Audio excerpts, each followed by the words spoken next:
Hello, my name is Chuck DeGroat, and I'm on the board of the invitation, and I'm coming to you to endorse Josh Banner.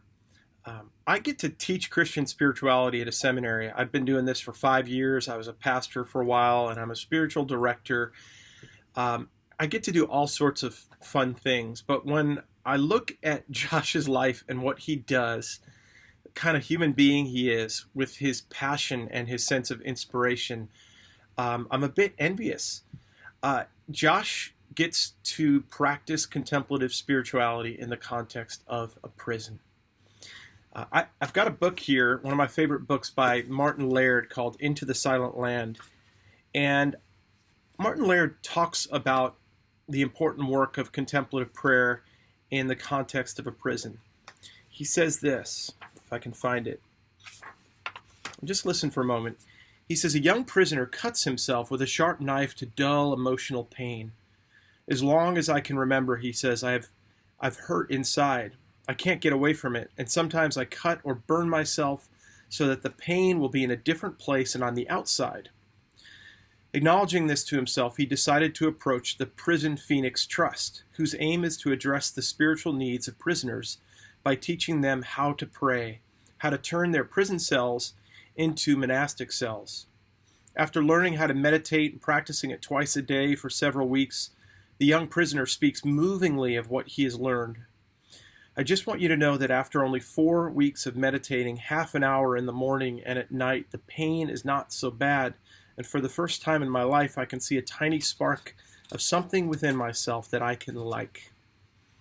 Another prisoner discovers he is becoming more human and realizes in the process all beings, no matter how reactionary, fearful, dangerous, or lost, can open themselves to a sacred within and become free.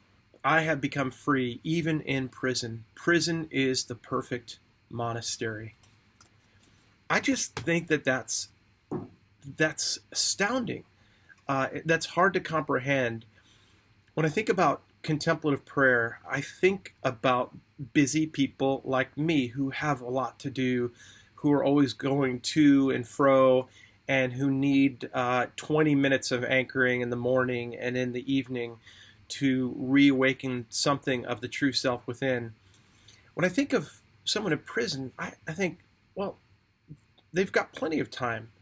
And yet there is an internal noise that is so loud that I remember when I was counseling and spiritually directing someone who had been released from prison probably about 10 years ago now.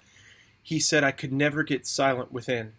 There was always noise within, and the noise was the noise of my past, the noise of the voices within me that continually said, 'You're not worth it. You don't deserve it. You're deficient. There's something deeply wrong with you.'" And I think what Josh is doing is he is bringing prisoners a message of hope through an opportunity to experience the depths of who they really are, the sacred within, the deep goodness that is within. Josh is simply sharing with them something that's already theirs. Josh isn't giving them anything. He's simply revealing to them what is already theirs in Christ. That God is more near to us than we are to ourselves, as St. Augustine says. God is more near to us than we are to ourselves. And so I'm asking you to support the important work of Josh Banner, the Invitation podcast, Josh's work in prisons, Josh's work of spiritual direction. Josh could do just about anything he wants to do. He's been a campus musician and pastor. He's been a pastor. He's a spiritual director. But Josh chooses to go toward the pain.